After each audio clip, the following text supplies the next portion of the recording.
Okay. We'll start with Dan Tortora. Hey, Coach, how are you? Hey, Dan. I do want to let you know that I remembered what you said last week. I'm not in the car, but I made you a sign. I appreciate it. All right, so I'm going to make sure I answer your questions. All right, so I wanted to, first and foremost, just what you saw from Duke. I know they were held scoreless in the fourth quarter of their first 3 games, but they've scored 17 in this last one and tried to fight back. Just what you see from them on film. Well, you can see that David Cutcliffe has gotten a lot more involved with things that are going on. That looked like almost an entirely different football team, and they gave a heck of a fight up Saturday. I mean, I really believe that Coach Cutcliffe is one of the sharpest guys I've ever met in coaching, and I know that he's going to right that ship. And that is not the guy you want to be going against when it looks like things are going bad and he's rallying the troops. So they're going to come in here ready to go. They have a huge advantage because they played a game last week, and that normally means that they're going to have an opportunity to start a little bit faster than us. We're going to have an advantage that we're going to have some guys healthy, supposedly. And hopefully, we can catch up to game speed fast enough that we don't get too far behind where we can make a game of it. And then as far as obviously coming off the success of running the ball with Sean Tucker, just what you could say about, trying to, balance that out and really trust in the run. And what have you seen from Sean since then as he improves and you guys get ready for this game? Continued growth. We were talking to the guys this entire week that he's slowly coming along. We want to make sure that he slowly gets it right. And we think we have a lot of good backs, but it just goes to show you this guy may be 1, this guy may be 3, and then a guy gets an opportunity and you go, whoa. Now we saw those things out of Sean before, but he showed off. We called it showing off. He showed off Saturday, so obviously he's going to get an opportunity to show off again. Thank you, Coach. Good luck. Mm-hmm. Thanks, Dan. Next we'll go to Nico Tamarian. Hey, Coach. Good to see you. Our Monday routine here is kind of that sense of normalcy, so it's good to have it back again. Good to see you, Nico.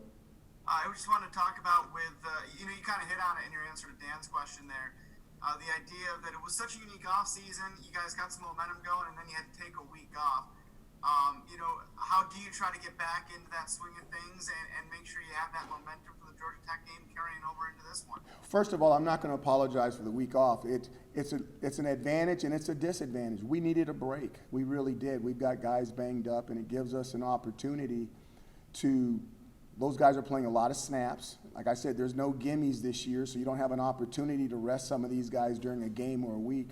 So the starters are playing a lot of snaps, and the backups are not playing a lot of snaps. So it gives us an opportunity to grow the underbelly, so to speak, and also rest the starters. Now, I will say this, that we got after it a little bit because I really don't want us to have a slow start, and I don't want to jinx us either by keep bringing it up. So we did get after each other a little bit. But the main thing for a bye is to rest the guys that have played a lot and hopefully come into this game a lot healthier than the opponent that you're going to play. Appreciate that, Coach. Thank you. Thank you, Nico. Next we'll go to Darius Joshua. How you doing, Coach? Just preparing for this game this week. What was Andre Cisco able to do last week, and kind of what is his status for this week against Duke? The big thing with Andre suffered a lower body extremity injury in the pregame, which in 39 years I've never seen that happen. But I don't want to go much further than that because it's a huge advantage to the opponent that we're about to play. But I'll tell you what, I've seen him every day, and he's been smiling and he's been excited. So we'll see. And then kind of following up on that, I know you don't want to expand on Andre Cisco, so I'll ask you about Duke. When you watch the team that has turned the ball over the way they have through the first 4 weeks and the way that you all have forced turnovers yourselves, I know players can maybe sometimes get excited when they see those kind of mistakes. How do you sort of see that on tape from the opponent that you played this week? Well, I'm not – ask it again, Darius. You're going to get mad at me. I was kind of – ask it again. When you have done so well in the first couple of games that you've played in forcing turnovers and you're playing an opponent that has given the ball up in the way they have through interceptions and fumbles, I know players can sometimes get excited when they see mistakes like that from the opponent they play, but how do you sort of approach it as a coach when you know that, with the way that they played in the first game? I kind of look at it the way I kind of tie it into with the same thing with our sacks. I mean, we were averaging 7 sacks a game, and then the last game we had 1. And it's just a matter of putting a major emphasis on it. And you're saying this, you're going to try like the Dickens not to let this thing happen to you again. Coach Cutcliffe's an amazing coach. He really is. He's gone around. He's been around a long time, and he's coached some of the best players, not only in college but in the National Football League. He's not going to allow that to continuously happen, especially with him being an offensive guy with his offense. So I expect that to be cured, and I expect to be playing a Duke football team that's not going to be turning the ball over a bunch, and their defense is extremely disciplined. Those guys are in the right place all the time. I saw somebody try to do a reverse blah, blah, blah pass with like 2 or 3 guys out on the defense.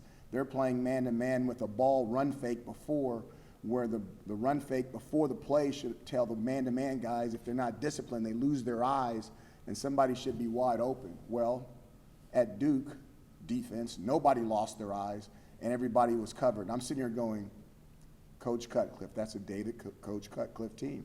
They're just not going to make mistakes and beat themselves. So I consider that defense well-trained, and I consider the offense is going to be the exact same thing when it comes in here. Thanks, Coach. Thank you. Sorry for the mishap on the first question. No problem. Next, we'll go to Nate Mink.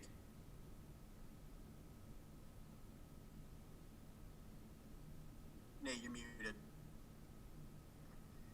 Hey Dino, we're in that early October time frame, which is when you had alluded to you might be getting some offensive linemen back who hadn't been playing yet. Do we expect Dakota Davis to be back this weekend, or is there a timetable for where some of those guys stand? There's not a timetable for those guys to come back. We're waiting with open arms like the prodigy son, the father with the prodigy son coming back. We've got open arms waiting for those guys to come back. But right now there's no change. We need them. And the day that there is a change, we'll be excited. And then we still got to remember that those guys, even though they're healthy enough to come back, they still got to get in shape. They're not going to be in the type of game shape where they can come back and play every snap. I'm pretty sure that the training room can't simulate game speed in 4 quarters of football. But we will welcome them back and play them for as many plays as we can until they get in shape where we can play them a lot. I guess that leads me into kind of a natural follow. You know better than anyone. That offensive line has been hit with injuries more years than not of your tenure. Have you diagnosed any reasons why that's the case, and are you adapting anything in recruiting to sort of mitigate some of those injury issues that have popped up, or is it injury luck? I think it's a little bit of everything you said. I think there's some things that we've changed in recruiting. I think there's been some mishaps. There's been definitely some happenings. One of our guys got hurt walking down some steps. I mean, that's a happening. So I think when you tie those 3 things together and you keep putting it at the exact same position, that it's a little frustrating. But we've got to understand that that's all part of the giant picture. And as iron sharpens iron, one whole lineman can sharpen another. We're going to have to just build up the flexibility, whether those the offensive linemen need to build up their flexibility, and we'll keep training guys on defense to come over. But we'll find 5 guys that want to play, and we'll line up there and put our football team out there. More size over length in recruiting, or more numbers? I think all 3 of the things you said. I think there's size at certain positions is important, length is important, and more numbers. Thanks. Mm-hmm. Next, we'll go to Mark Larson. Morning, Coach. I want to talk about Tommy. I think, I expected to see more of a quarterback rotation against Georgia Tech, and the way he played, obviously, he kind of took that out of the equation. Are there still packages? Are we going to still see both quarterbacks playing both games, or is it safe to say if he plays like he did against Georgia Tech, he's just going to play the whole game? The Padres are playing the Dodgers in baseball. I mean, the Padres. When's the last time the Padres been into a playoff run? Are you kidding me? And I think that the way they got there is the last game, I think they were playing the Cardinals. I don't follow baseball too much. And I think they used like 9 pitchers to get into the post game. To win the game, they used 9 pitchers. We're going to be like the Padres. We're going to do whatever we take to win the football game. If we need to play one, if our starter can sit out there and throw 9 innings and we can win, God bless him. And if we need to go to a reliever, whether it's long or short, we will. And if we got to go to a closer, we'll go to a closer too. But we're not going to just give up the game hoping somebody's going to come out of a slump or something if they're not feeling good or they're upset about something that happened in their home. They need to play well, and if they don't play well, then we'll go to the next guy. And I wanted to follow up by asking about team confidence and how important it was the way things had gone in the first 2 games for you guys to have a game like you did against Georgia Tech and to start feeling some of that, for a lot of these young guys who haven't been in this situation. It was good to win that game. It really was. I mean, we were, I don't know, I thought we were like 2 or 3 point underdogs or touchdowns, 2 or 3 touchdowns underdogs. I saw Nate picked against us, and I love it when Nate picks against us because that means we've got a chance to win. So you're telling me I got a chance. If Nate, we've got a chance. So, we haven't been favored in an entire football game this year, and as far as I know, it's the same this week. And, that's okay. We need to get better. Everybody's telling us that we need to get better, and we're working really, really hard to get better as fast as we can. Thanks, Dino. Thank you. Next, we go to Josh St. Croix. Hi, Coach. Thanks for being here. Kind of want to go back to the offensive line on the other end of the spectrum. I believe Aaron Service made his 40th straight start last game. I just wonder if you could speak to just how impressive that is for him and how much, his reliability means to that group with a lot of other young guys around him. Aaron is one of the leaders on our offense. There's no doubt about it. You're talking about a guy that's been around forever. He's started multiple positions in the O-line, and he has the knowledge. When you talk to him, you do not talk to him like a student athlete. You talk to him like a graduate assistant coach. He knows what he knows, and you better not try to pull something over his eyes that's not kosher. But it's fun talking to people like that.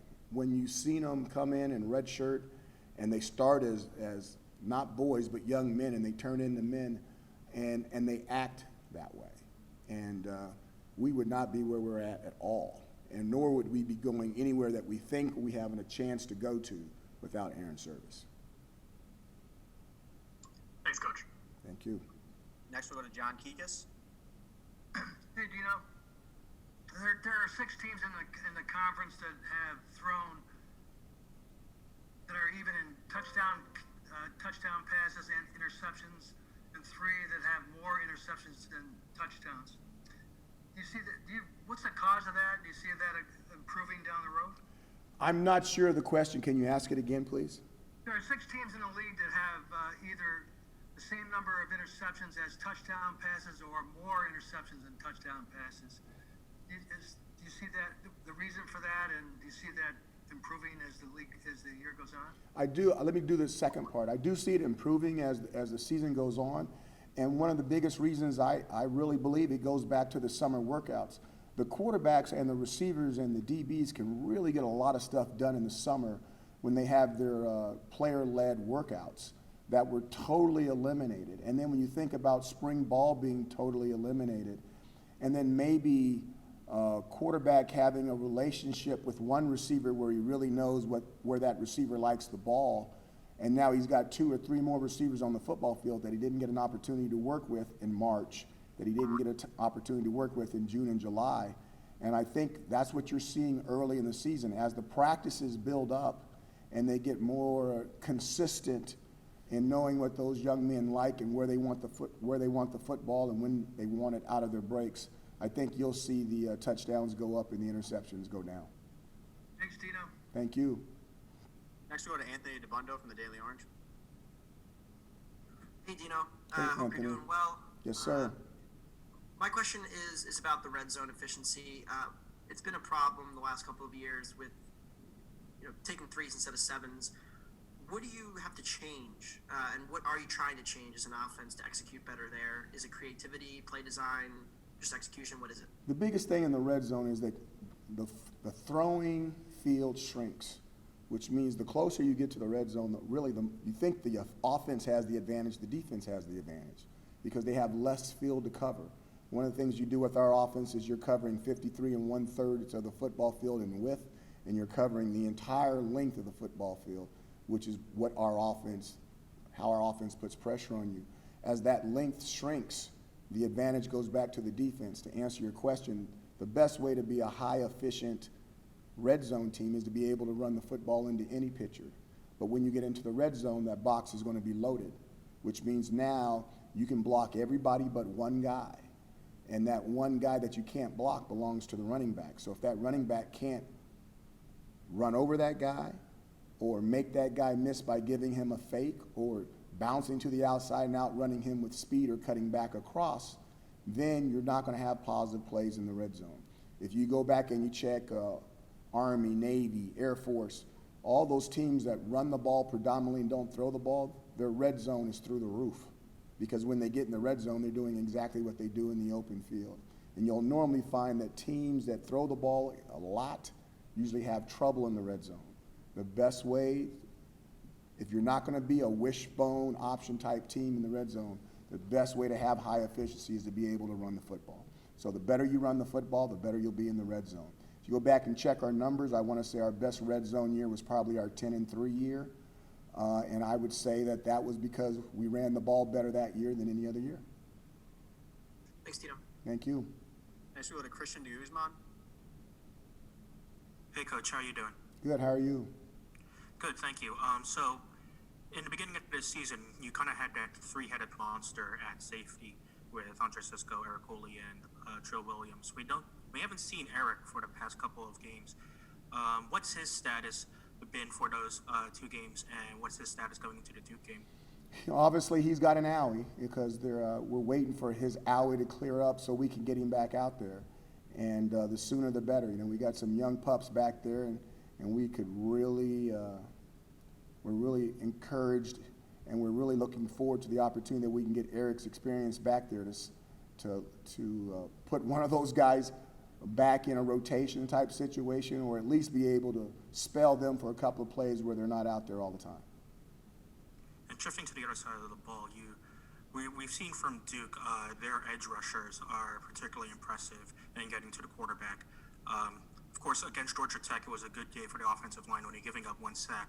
Well, what kind of challenges does that Duke rushing attack, especially from the edge, present to the offensive line to keep Tommy clean this weekend? That is the challenge. I mean, both of those guys are exceptional. You're talking about Chris and Victor, and I mean, they both have accolades. They've all been talked about in the ACC. They've gotten their awards, and they're coming back to get paid. I mean, this is their money years, and they're doing extremely well, both of them.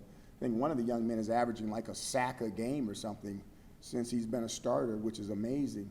So that defense, I mean, they play a lot of man-to-man on the back end. They do a fantastic job with their eyes. They don't get crossed up. They're extremely well coached. And while their receivers are struggling to get open versus that man-to-man, those two edge rushers are coming down on your quarterback and getting there in a nasty mood. So it's the really key to what they do, and they have the ability to get to the quarterback with four-man pressures while their back end can still hold up playing man-to-man. So it's difficult. That's what they're good at, but we can't throw in the towel. No one's going to be shedding a tear for us. We got to find a way to try to make it happen. Great, thanks, Coach. Thank you. We have time for a couple more. We'll start with Brent Axe. Morning, Coach. Good morning, Brent. I wanted to ask you about, you've had a number of young players, Sean Tucker last game, Jihad Carter, just to name a couple. But why do you feel like so many younger players, particularly freshmen, have had the early success that they've had this season? Well, probably injuries to start off with. The not having the development, you know, when the guys that are on the team are excluded from having a spring ball where they can know all the ins and outs of a new defense or all the ins and outs of a continuation offense, that's going to give those guys a huge advantage coming into August. When you eliminate all that, or you're training through the Zoom like we were with all our our underclassmen and our freshmen, and you're bringing them all along mentally, and then you're getting them all here in August at the exact same time. It's allowed some younger guys with athletic ability to make a major move on some guys who, if they'd have gone through spring ball, if they'd have gone through spring lifting, they'd been bigger, stronger. If they'd have gone through summer, they'd understood that all that stuff better. And from a mental standpoint, they might have had the edge on these guys. Well, all those advantages have been neutralized because of the year 2020, and now it goes back to the guys that can learn it the fastest once they're here with God-given ability. And to follow up on that, you mentioned that magic number of one. Tommy DeVito sacked just once against Georgia Tech. Just stepping back to that game, how did that happen? Really, what was the kind of the magic formula that allowed him only to be sacked once in that game? I think it ties back into what we were talking about all the weeks before that. I thought the offensive line did an extremely good job. I thought the receivers of being on time did an extremely good job. And I thought that Tommy did a fantastic job of throwing and getting rid of the ball and being really conscious of not putting us in that third and long situation so we might have an opportunity to convert on third down. Thank you. Thank you. Last question, we'll go to Matt Hausworth. Hey, Dino, it's our weekly sound check. Can you hear me? Yes, sir. You're awesome. Perfect. Obviously, it's interesting going up against a quarterback like Chase Bryce. You might be the only coach in the ACC. What's that? Second time. Second. Right. That's what I'm saying. You might be the only coach one of the only coaches in the ACC who's seen what this guy can really do. Taking back to that 2018 game against Clemson and when he got in. Really, Matt? Back to 2018, really. Thank God it's a Zoom call. You're not in front of me. Awesome. What did you see out of him in that game? And clearly you know what this guy's capable of.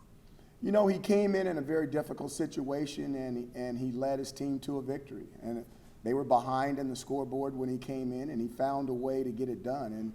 And scrappy, obviously he made some checks at the line of scrimmage, got him out of some bad plays, got him into some good plays. And I want to say, 6:45 left in the game with the ball, was it the 4 or 6 yard line? And being able to engineer that last drive where they got him to a situation where they could either kick for a field goal for the tie or punch a touchdown in for the win, and ate up all the clock and got it in the end zone for the touchdown. And if I'm not mistaken, did they go on and win the national championship that year, or did they lose that year? I can't remember, since they're always in there. Off the top of my head. I can't remember. But I know this, that he's probably never going to have to buy a hamburger or a milkshake in Clemson, South Carolina. I think people will always remember his name, and I think I'll remember it for a while, that's for sure. Thanks, Matt. Thank you for reliving that. That was awesome. Thanks. All right, on that note, that concludes today's press conference. Thanks, Coach, for taking the time. Media, if you haven't submitted your request to be on Tuesday night's Call with Players, please submit them today. And thanks, everybody. Thank you. Thanks, guys.